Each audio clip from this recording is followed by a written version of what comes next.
7:30, call to order the regular meeting of the Board of Trustees, August 17th, 2020. Can I have everybody please rise for the flag? I pledge allegiance to the flag of the United States of America, to the republic for which it stands, one nation, under God, indivisible, with liberty and justice for all. Thank you. There is a possibility that this might be the last time we have to do this. New York State NICOM, I guess September 6th is the date that they've extended everything to for non-in-person meetings. So after that, if they don't extend it, we can resume our in-person meetings. And we'll revisit that, I guess, as the beginning of September occurs and schools go back in session and all of that great stuff, and see what effect it has on the virus. Let's see, approval of vouchers. Before we get to that, I want to ask a question. Yeah, go ahead. When was last Wednesday's meeting canceled? I believe we made the call Monday or Tuesday. I never got a call. I'm sorry. Yeah, I'll take responsibility for it. Somebody had texted me, I think it was Dove, asking if we had anything for the agenda. I didn't have anything. Dove and Mindy didn't, so we decided to call it just because we didn't have anything to really talk about. But I'll make sure that that message gets communicated better next time. Sorry. Sorry, Dave. I didn't know what was going on. I'm ready to go. I got a phone call about the meeting, and I said, yeah, it's 7 o'clock, and they said, no, it's canceled. So that's news to me. So sorry. Yeah, we put it up on social media and the website, and I know a lot of people don't use it. So I usually get the email thing, you know, like yeah. That's what I go by for that. But well, I figure I just ask. It won't happen again. All right. Approval of vouchers. Our scanner is still blown out from the tropical storm, so we don't have a scan of the cover sheet. But everyone went in, they reviewed the vouchers. Is there a motion to approve? I got a question on the vouchers. Go for it. What was the $18.50 for Mark for? That's his monthly payment. That's his monthly payment? Yep, his contract is paid monthly. So is Royal. Oh, so That's how the contracts are paid. I thought he got 2 checks a year for one No. for summer, I guess. No, never. All right, now that's what threw me off. Was that one there? Because I didn't. Usually you give an invoice, you know, it's to state what it's for. You know. Every month you've been signing a voucher for Mark and a voucher for Royal at the end. The other invoice was no place to sign. The one for the cleaning, I guess. Oh, because she emails that. She actually fills out a voucher and emails that to me, because by the time she does her second cleaning, we've already cut checks and everything. So she emailed it to me, and the bottom must have got cut off, and I can't. My big machine isn't working, so I can't redo things. That's what I searched for. So I was looking for where to sign that. I said, well, I can't sign it no place, so I'll figure out to ask. All right, thank you, but stop in because I do need the third signature. All right. Mindy, I didn't sign it either because I didn't see a cover sheet for it. I assumed that it was being bumped to the next month. Yeah, that's what I thought too. Okay. So Right. then everybody has to come in and sign that one. So can we approve the vouchers withstanding or withholding the cleaning contract? Make a motion. Payment? Make a motion. Is there a second? Second. Is there a second? Second. All those in favor? Aye. Aye. Approval of minutes from the July meeting. Did everyone have a chance to review them? I know we've made a couple changes and additions. Everything looked good to me. Anybody have any changes they'd like made? If not, is there a motion to approve? Motion to approve. Is there a second? Second. Was that a second, Chris? Second. All right. All those in favor? Aye. Aye. Let's let's go to correspondence. We had a letter from Heidi Wendell, right, Mindy? Yes. Well, can I just read it? It's not that Yeah, long. go for it. Okay. Dear Village Board, I am writing regarding the village's pending road repaving projects to express concerns about the possible negative effects on our water quality and to make sure that the village is doing whatever possible to reduce pollution from the repaving projects. Has the village adequately considered pollution from the repaving projects and whether there are ways to reduce it? Have we had a consultant advise us on trying to prevent the dust and other waste that will be created during the repaving project from going down the street drains and the groundwater, or from running down the roads into adjacent creeks and wetlands? I also wanted to make sure that the repaving project does not include coal tar-based, asphalt-based sealant, which a recent study has shown is particularly toxic. A recent highly regarded study has shown that the polycyclic aromatic hydrocarbons, FAHs, that have severely contaminated the Great Lakes and its tributaries likely originated from parking lots and driveways that were sealed with coal tar-based or asphalt-based sealant. See the attached article, Great Lakes Contaminants Source to Your Driveway, which was reported in lowhud.com on July 12, 2020. The US CDC states that FAH are associated with human cancer and birth defects. In addition, they severely degrade the water for wildlife, including fish and other aquatic organisms. I want to make sure we have taken all actions possible to avoid inadvertently polluting our water in conjunction with the repaving project. Thank you for your consideration of this matter. Sincerely, Heidi Wendell, 29 Secor. And I did forward the article from Low HUD to everybody as well. And we'll follow up with Paul Hemus before they undertake their repaving of Division and Bank. I know that on Bank Street, they'll probably put up some silt fencing just in case to keep stuff from going down the embankment. I think coal tar has actually been outlawed and is no longer used.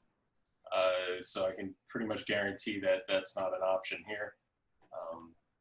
But we'll definitely communicate it forward, and you know, I'll let you know what Paul Hemus says to us. And I know it's a subject that Heidi's passionate about, and like I said, we'll do our best to keep things as safe as possible. But I mean, he's repaving the same way that they have done in the village of Cold Spring, and we've done previously in the village of Nelsonville, and it's all done by standards that are set by the, I guess, whoever oversees the paving standards. I don't know. I mean, do you know? New York State DOT, I'm sure. They're engineers. Yeah.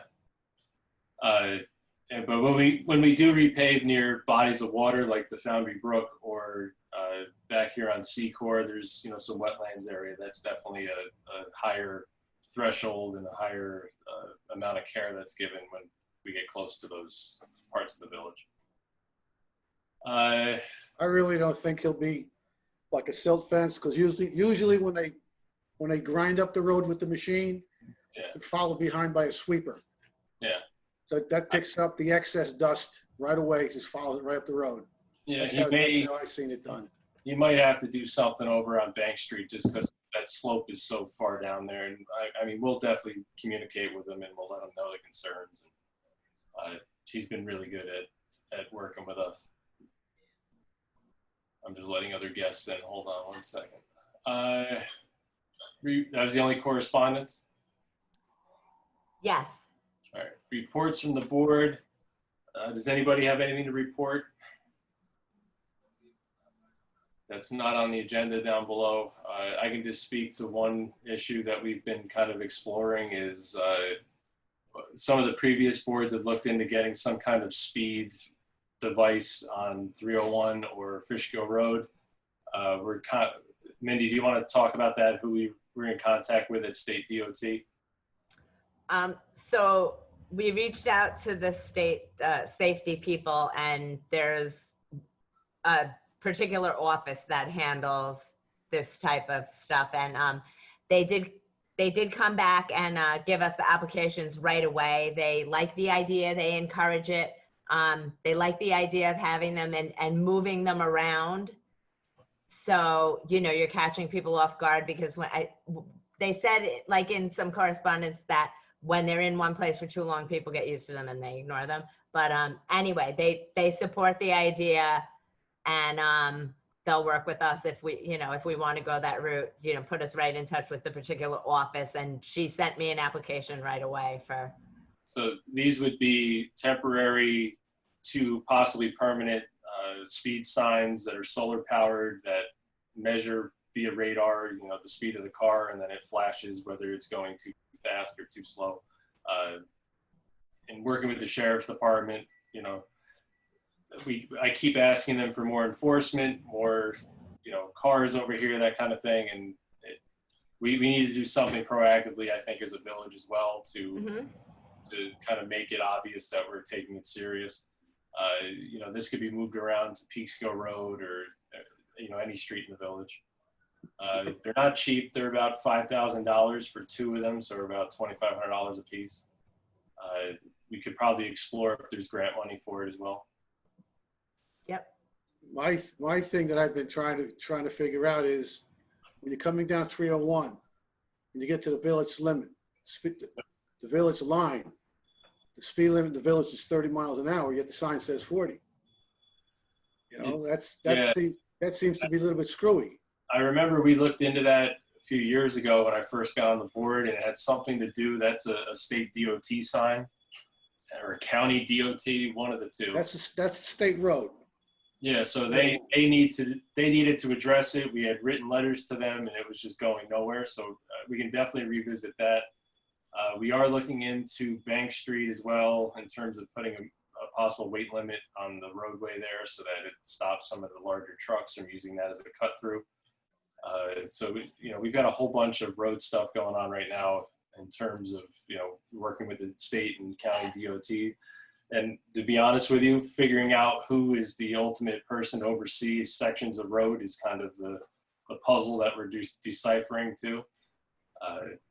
Because I believe 301's a state road, but Fishkill Road is a county road. So County road, yes. It's two different agencies that we're dealing with. The major speed over here is really 301. Yeah. You know, it is, and I've seen too many people come out of the ice cream parlor parking lot there and just almost get T-boned, and, you know, people miss having major accidents there on the weekend, you know, numerous times. And I'm sure you know better than anybody, Dave, because you live right there. I know when it comes to the speed limit that they have, the way they have it set up out in front of my house, there was something the guy from the state said once that had to do with a board years ago. Had that changed to the way it was. Maybe they worded it wrong to have it done the way it's done. You know, that's what I kind of think, because I can't see having a 40-mile-an-hour speed limit when your speed limit's 30. Yeah.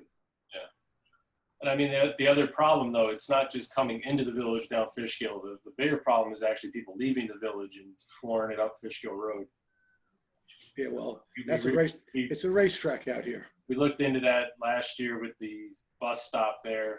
I forget what the resolution was with that. We couldn't move the bus stop or something. There was, remember that?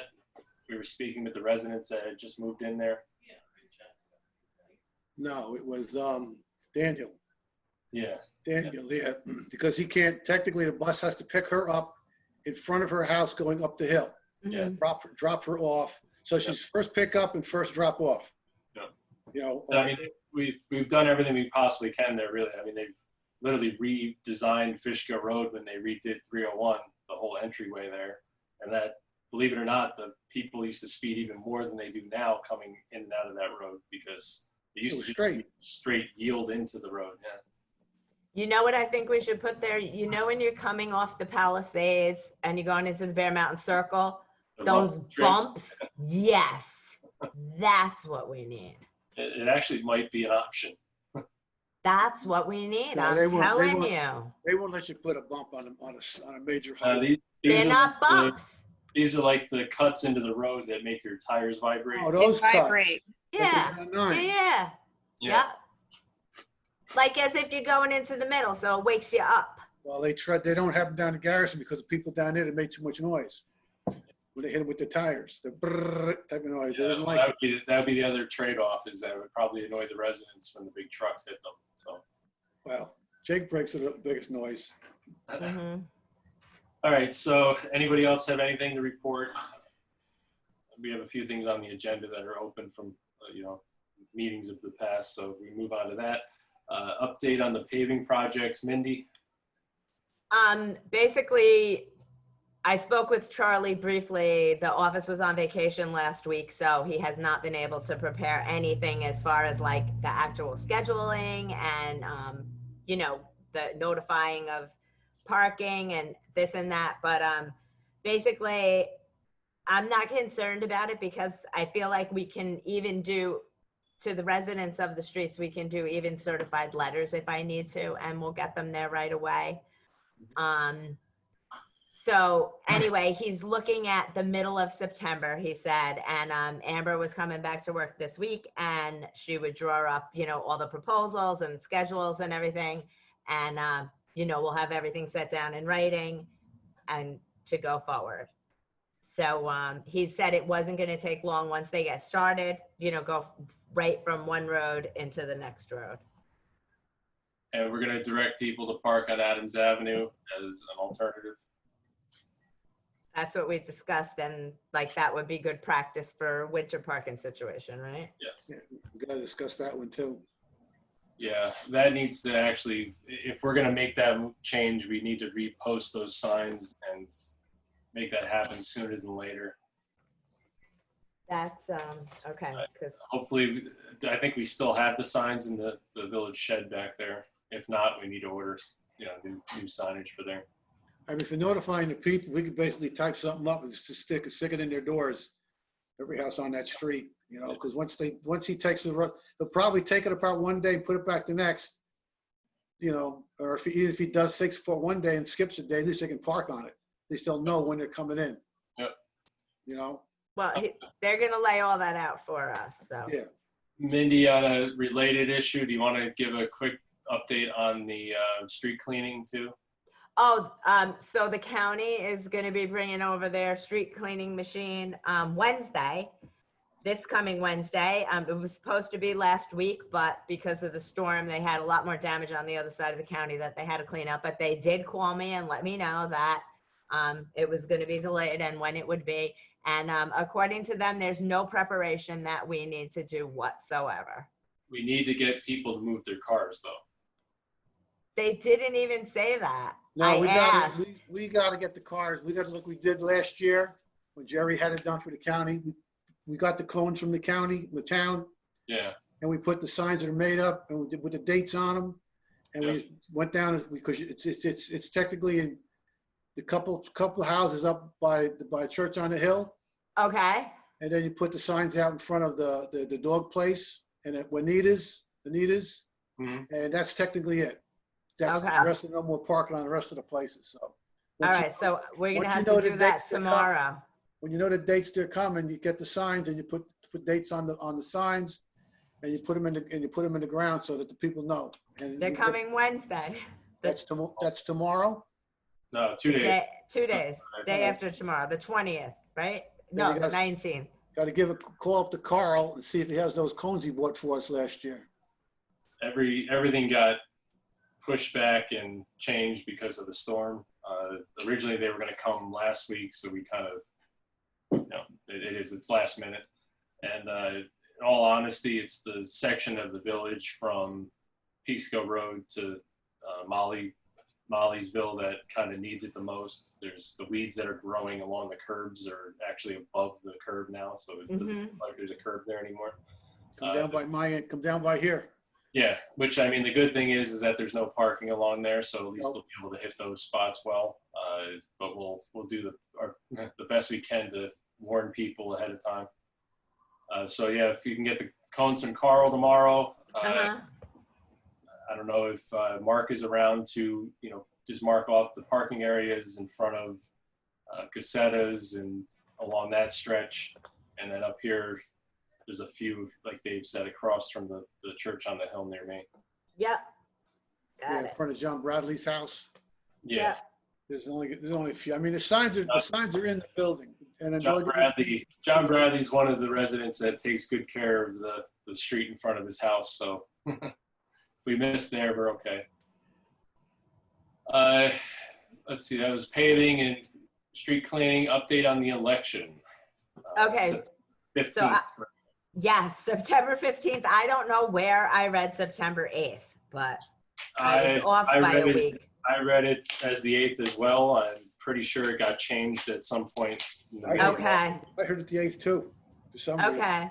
Yeah, I'm not crazy, but I went, I went into NICOM and I looked and I started reading and there it was, September 15th. I said, what? Because I was really like panicked that it was the day after Labor Day, that people might still be away. And I just thought it was crazy. So September 15th is the official day. And we're working, all 3 of our election inspectors have indicated they're okay doing it in person. We're just working out the particulars of whether we're going to do something inside, outside on the porch, or in the driveway, or even, I left the option up to them if they wanted to do some kind of drive-through. But I think, like Chris Trustee Windward pointed out, that might be a little too much to get up and down to go to the cars. So we'll figure it out as we get closer. Next steps for the AIR BNB law that we're looking into. Chris, do you want to speak to that, or Doug? Not to put you on the spot. You want to start or shall I? Chris, I think you had a good summary. Okay. So I think for next steps, what we'd like to do, Jeff had a great idea that we should survey so that we can get more folks' input. And especially as we're all social distancing and whatnot, I'm sure this is a subject with many facets for short-term rental regulations in the village. So we want to make sure we hear from everybody as much as possible. But kind of a plan going forward would be to survey, to take a bunch of the legislation that has already passed nearby. We had some from across the river, a little bit more north, and they just passed short-term rental legislation in Beacon in June. We forwarded that around last night. Essentially, and then going from there, we'll draft our own legislation. We'll have a couple hearings on it, I'm sure, to get everybody's input and edits into it. But trying to kind of focus on those key areas that we've talked about in the past, being concerns with safety, fire and carbon monoxide detection and suppression, registration to approve, and being able to have a small fee to cover the cost of inspections, limit the number of short-term rentals to protect the character of the community so that we're maintain family focus and not tourist focus, and ensure that not too much of our housing stock is taken up by short-term rentals versus our own community members needing an affordable place to live. And then some of the possible parameters that other municipalities have put on it for management of the property are things like owner needing to live in the residence X number of days a year, be a local owner, or either the owner or designated manager needing to be within 30 minutes. Or I think as Beacon had 2 hours of the property to attend to emergencies. So we have different options to put into it. I don't foresee that it needs to be a very extensive bill, but as long as we cover these kind of basic areas, I'm sure there's going to be other things that we haven't thought of when we talk to folks. Those were kind of my areas to first address. Great.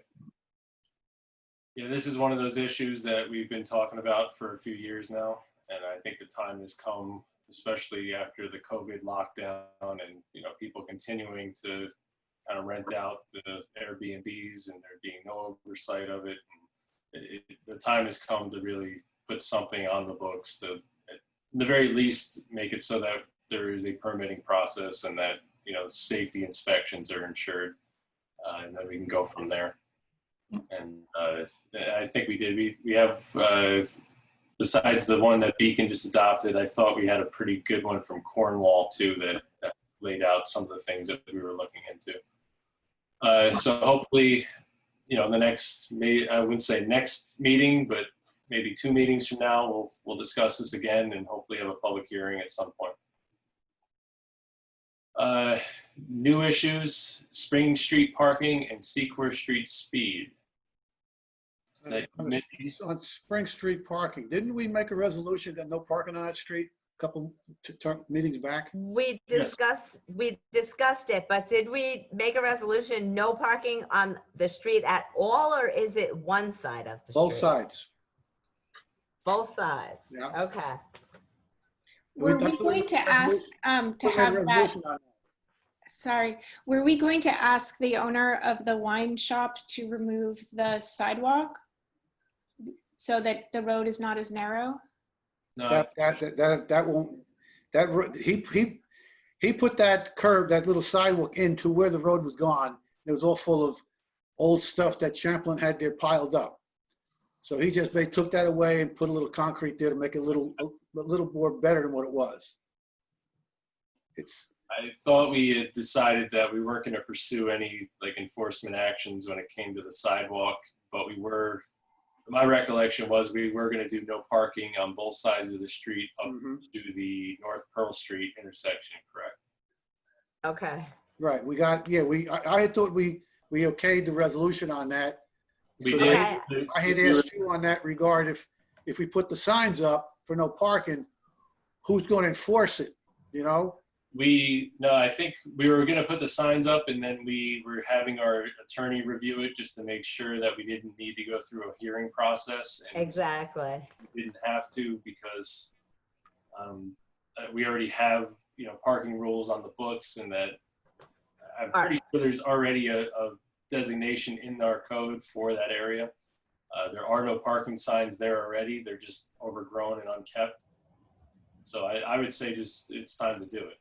Okay, I'm gonna check, I'll double check on everything tomorrow and physically make sure that we actually have the signs, because, and I think honestly, that's where we were, and then COVID kind of happened. We only have a couple of signs. We have to get more. Okay, so while I'm doing those signs, we're gonna do the winter parking signs, so we do one order of signs. Yeah, we gotta get the signs with the little arrows on them, pointing where you can park between signs and things like that, especially on Secor. Okay, Dave, can you come here tomorrow and go in the shed with me, and so we can write a list of what we have and what we need? Yep. Okay, And thank you. in terms of enforcement, it's the Putnam County Sheriff's Department. They're gonna enforce it. It's a law in our books, so if somebody calls and wants it enforced, it's within their right to enforce it. So Because that's the question I asked you at the last meeting, because you're gonna put signs up and no one's gonna enforce it. It's like a big waste of time. You know? yeah, and that's, They said they are. it was the same hoops we jumped through for the winter parking as well. As long as it's marked and it's in the village code, then they have the authority to enforce it. See, right now, all the cars park on the one side, the winery side. I talked to Mark about on the other side of the street, instead of putting signs up, painting the curb yellow. So kind of like, you know, you don't park on that side type of thing. Most people know you don't park in front of yellow marks. Yeah. Just post off the one side of the street like they're parking now. Well, yeah, I mean, there needs to be a sign, no parking here to corner all the way back at the Zubik's workshop there. And then On both sides, just one side.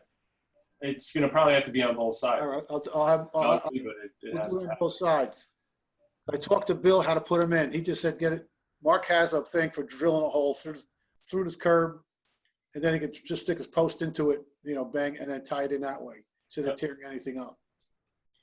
And then there are no parking signs that are attached to the trees across from Heidi's house, but they're high up and they're overgrown. I don't know how long they they've probably been there for 30 years.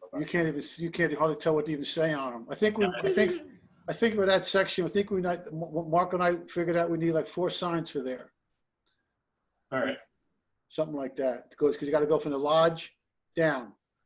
And then we also have to figure out what we're doing with the Secor winter parking lot as well. You know, we had discussed, we're not going to get to it this year, but possibly paving that portion of the lot that we own, the right of way. But we need to designate or put signage up there. I know there's one sign for winter parking. There's also a car there that's kind of carved out its own parking spot that we need to address as well. Bill was looking into that. I got to follow back up with him and see what's going on. Yeah, if we could improve signage in the village portion of that, that would be great. Because every weekend I get questions from people trying to park, not sure where they can park. We just need two winter parking signs, or, you know, village municipal parking signs with a winter thing, you know, underneath of it. One at the beginning of the lot and one at the end of our lot, and then, you know, they park in between.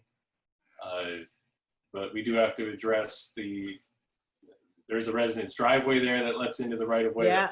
Block, but there's a car there that has put up a no parking sign that needs to come down. Anything else on Spring Street, Secor? What was the Secor Street speed? Well, because of like when we were talking about making Spring Street a one way or not one way, and the parking and everything, I know that the discussion came up of like people speeding, like coming either through Secor speeding or turning into Spring and coming, you know, the other way through Secor speeding. And Jenny Kaplan actually called me and said that she was walking with the baby carriage and a car had come flying through Secor and out Spring, and she was coming off of Harmel. So I just feel like that's why I brought up the situation with Spring Street parking, because once we get that in place and we start enforcing that, we'll have less issues with speed and everything all around here. I mean, we did look into making it a one-way. DOT told us no, right? Right. So this is what we have to do. But I mean, if we do remove parking off the street, it does make it easier to speed through. So, Well, back there you can put a speed bump in. it is a road. Yeah. It is a village road, so it's It's a village road, but it's not like being out on Main Street or something like that. You can get the ones like that down Springbrook. You put them out and take them in the wintertime. I'm gonna ask ESP when I order the signs about them. I like that idea, Dave. Yeah, I'm gonna ask ESP when we order the signs, because that's something they would supply. I mean, when they got down at Ford's Gate, you don't want to hit them, you know? So and you take them up in the wintertime, so you don't have to worry about them. They're not going to be there. So they can plow and be done with it. All right, I think that's everything from our normal agenda. We do have a memorial resolution for former Mayor Ed Cleary, who passed away back in March or early April. I believe it was March. I think one of his, Michelle Cleary, is here. I'm not sure who Michelle is. Hi, Mayor. This is Jeff Cleary. Hi, Jeff. How are you? Hi, Mayor. Thank you. This is my wife, Michelle, and this is my son, Nolan. We have a short resolution that we're going to pass this evening honoring your father. I can't tell you how big of a pillar of the community he was for so long, my entire life. I remember going into Ed Variety Store. It's some of my earliest memories on Main Street, and just remember him. He would do anything to help anybody. That's the best I could say. And to learn of Ed's passing right in the middle of everything else that was going on in the world was just it was a shock on top of shock. And he's missed by a lot of people in the village. I know his neighbor across the street, Tanya, was real close with Ed, and he touched so many people's lives, and he's just a great man. So tonight I'm just going to read the resolution real quickly. Whereas on the 3rd day of April 2020, Ed Cleary, late of Nelsonville, town of Phillipstown, county of Putnam, New York, departed this life. And whereas Edward Cleary, as a longtime Nelsonville resident, earned the respect and the admiration of his fellow citizens through his unselfish devotion to family and community. And whereas Ed Cleary served as mayor of the village of Nelsonville from April 1st, 1985 through March 31st, 1999. And whereas Edward Cleary served as a member of the Village Board of Trustees from March 22nd, 1982 through March 31st, 1983. And whereas Edward Cleary untiringly devoted over 15 years to our community during a period of time that numerous projects were initiated which will continue to have a revitalizing and growing impact on our community far beyond his terms of office. And now therefore be it resolved that the Nelsonville Village Board hereby inscribes upon our minutes for our official acts our heartfelt sorrow upon the passing of Edward Cleary, and that when we adjourn this date, we do so out of respect to his memory, and that we extend to his family our deepest sympathy and condolences in their bereavement. Dated Monday, August 17th, 2020.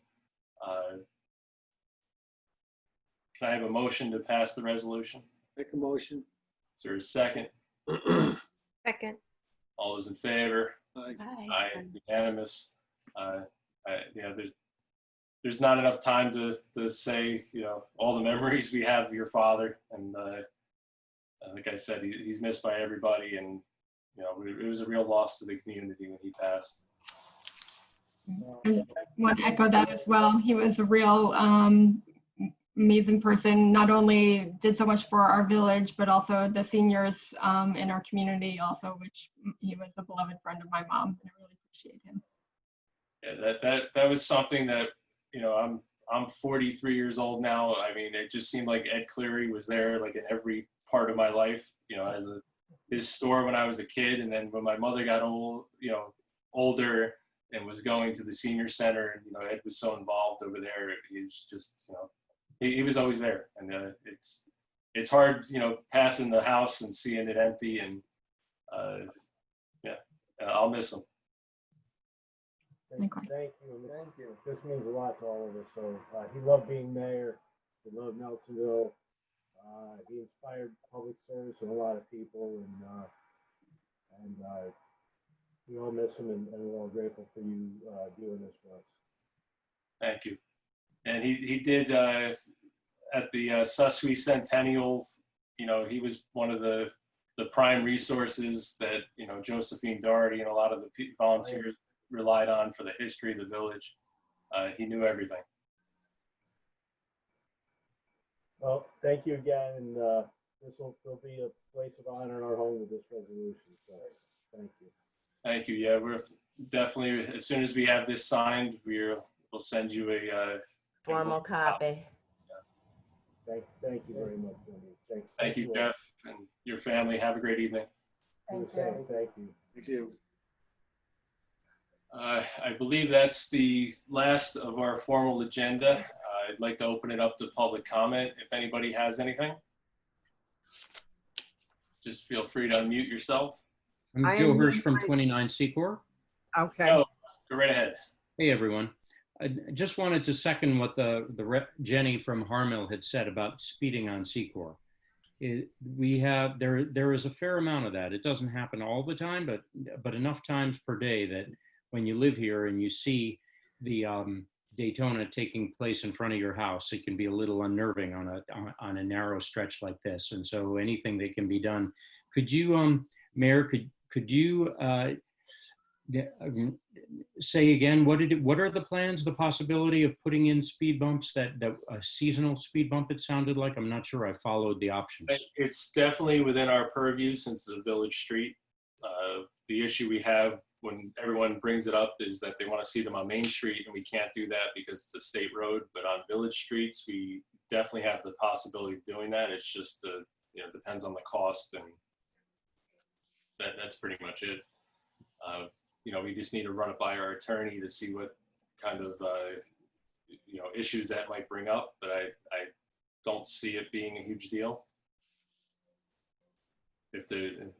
What it all comes down to, if the residents want it, we'll definitely look into it. And it sounds like everybody back there wants to see it. And I can speak for myself. I live at the starting line of the racetrack here on the street. It's part of the reason why there's a fence around my yard now, is because the people speed through here, you know, not only on 301, they come ripping down Crown Street to Secor. So, Yep. Is there any other public comment? I think Gloria, you had something. Yes, before I had to leave the meeting, Optimum would not let me stay on, but I had a couple of things. Michael, you mentioned about Peekskill Road. I asked many truck drivers over the year why they go through Peekskill Road. They can't make the right turn at the red light to come up 301 to get to Route 9. Yeah. I said, well, why don't you go up 403 to get to Route 9? They said, no. Yeah. That's the easier way. So I know that's a problem. Well, we're not, I understand the need for Peekskill Road to be a cut through. The issue that was raised at our last meeting was some of the residents feel that they're using Bank Street off of Peekskill as a cut through to the village somehow. I think to the Butterfield construction site specifically. So we're going to talk to our attorney about putting a weight limit on that village street. Just, you know, before we spend a lot of money repaving it, we don't want to see it destroyed by large vehicles. Get a hard time probably from Downey Oil on that one. Yeah, You know, it's a weight limit, but it also, we can't ban commercial traffic or anything like that. So, I mean, if they need to make deliveries, by all means, they can use it. That's the only real big trucks I ever see on that are the oil trucks. I never really see trucks go through there. You know, Yeah, I mean, when I drive right down Too there. many stop signs. all of the major construction at Butterfield almost done with, so I don't see them, you know, bring large pieces of steel or anything like that through here anymore. They just are building the 3 single-family homes now. Gloria had some more? Yeah, the other question is Spring Street there. The last I remember, they were going to put the signs in. Then for some reason it didn't happen. But I would be cautious before I put signs up without getting approval from the attorney in the event the property owners and homeowners, because people do park there that live in the homes. No, that was the holdup, is that we sent it back to our attorney, Brian Morgan at Lizardi, and you know, he looked into it. He looked into our village code, and he said it's within our right to do. And I would love to see it one way, but I feel with the cars being parked there, as hard as it is to see if you come out that road, I'm always turning a left into that road to go around the back road.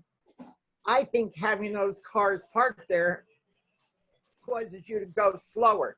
Yeah, that's. And I know the other day, the day after the storm, I always, as I say, go to the left. And when I run around the corner, Mark's landscaping vehicle was blocking the road. And I don't know if this was discussed when I got booted off, but I found it kind of odd that he was pulling stuff from Harmill Drive and putting it into the truck. Did he have to do something on Harmill Drive? When was this? Clean up. The storm. I couldn't get by and I had to back up, and then the guy told me, you can squeeze. So I did squeeze, and they were coming down from Harmill Drive.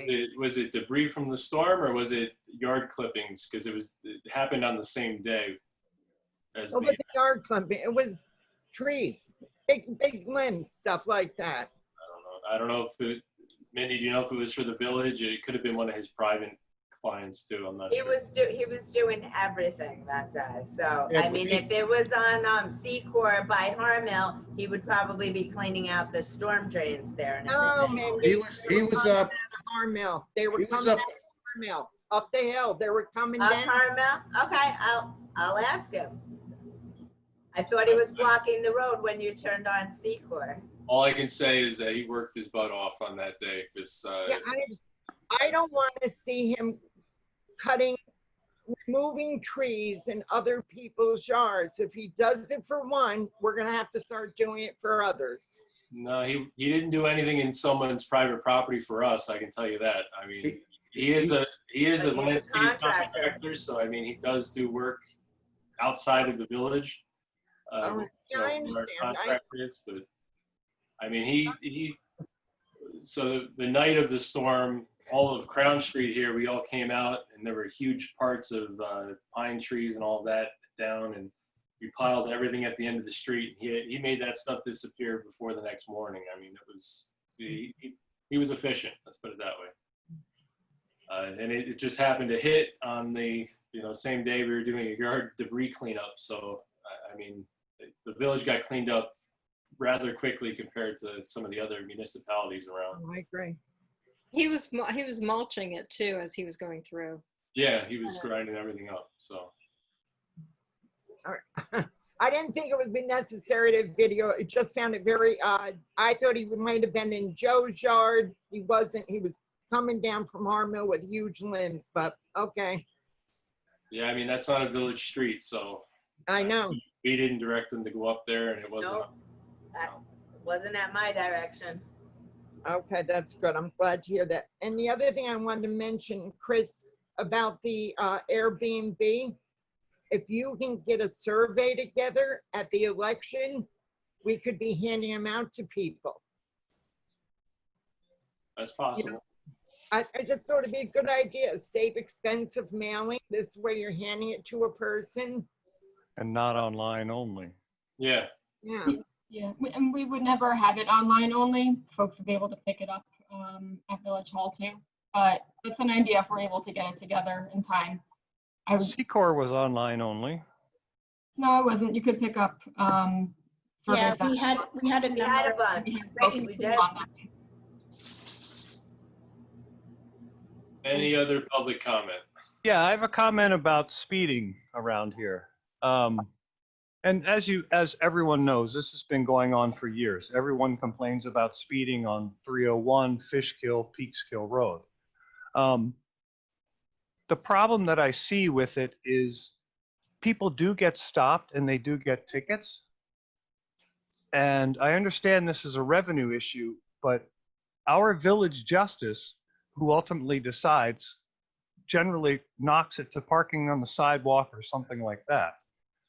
So there's no points on someone's license. They just pay a fine. So I think if we could convince the judge for a year to absolutely not bargain down on these tickets, then people would get the idea, like they know in Beacon, that you do not speed on 301 Fishkill or Peekskill roads. There's not enough effect from speeding on those roads when you get pulled over. I saw a lady almost mow over a woman in a stroller in the crosswalk in front of my house because she was distracted or something, and the sheriff did pull her over. And then coincidentally, I saw her in M&T Bank about 10 minutes later, and she told me that she didn't get a ticket, that she was able to talk herself out of it. If we want to be serious about people not speeding in our village, then the judge needs to stand behind that for about a year, I think, so people get the idea. I understand what you're saying, but I mean, when it It's comes a down bigger to it, issue. even in that instance that you described, though, that's the discretion of the officer. It never made it to the judge. But people that do get tickets get pleaded down to parking on the sidewalk because They we do, get money from that. I'm sure they get pleaded down to seatbelt tickets and things like that. But again, it's at the discretion of the judge, and if it's their first offense or something like that, and he wants to do that, that's up to the judge. Well, we can't complain about it if we don't. No, I mean, but we can do whatever we can do whatever we can to try to curb it. And yeah, I mean, if I could talk to the judge and let him know that and see what his thoughts are on it. But I mean, the real, it's not just the people who are here visiting or the tourists. It's the commuters that rip through here. It's residents that live here that go through here. Oh, I know. I see it every day, as you do, because we live on. Yeah. I found it to be that when you go to court in most municipalities, the first thing the judge says, find a cop to give you a ticket and work about it. Yeah. That's what the judge tells the person with the ticket and the cop, and they plead it down to like failure to comply. The fine's the same, and they give you a warning. We stop you in a year, it's going to be the regular ticket, but the warning's out there. That's how they do that. because they get the revenue then, the town does. Yeah, and I mean, I've had numerous, like literally like 7 or 8 conversations probably in the last 2 months with the sheriff's department about increasing enforcement, being more visible, you know, not just leaving their cars parked in front of their substation, but actually, you know, at Allen Cole or somewhere off of 301 to actually enforce the speed limit. And, you know, I always get the same answer. Yes, you know, we'll do our best, all that kind of thing. They had cameras out at one point. They had, you know, radar detectors. They have all, you know, all of that stuff, radar signs. I mean, the next step is we call the state police and ask them to step in and do enforcement as well. But the village They residents, already are. We have state police. yeah, but that A little also bit. it kind of wrinkles a lot of feathers when it comes to the sheriff, you know, asking another agency to come in above them. Also, you know, we get a lot of feedback from the village residents who aren't happy with it either, because when they get pulled over by a state trooper, they're not talking their way out of that. So, but it's definitely an issue, and like you said, it's been going on since literally the invention of the car. And I'm sure if we go back in the papers, there's probably speeding wagons going down, you know, the Phillipstown Turnpike to Carmel. 4-horse wagons. Yeah, so we keep working on it, and eventually, All right, well, I mean, good night to all of you, and thanks very much. All right, thank Alan. you. Good night. Any other public comment before we adjourn? No, just good night and thank you. I'm the one that has to be the nudge. It's to keep us all on track.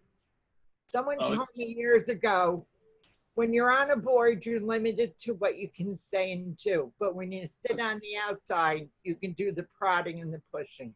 I know that better than anybody, Gloria. I know, it's so true. But I do appreciate all your efforts. I really do. And thank you for helping our community keep the village.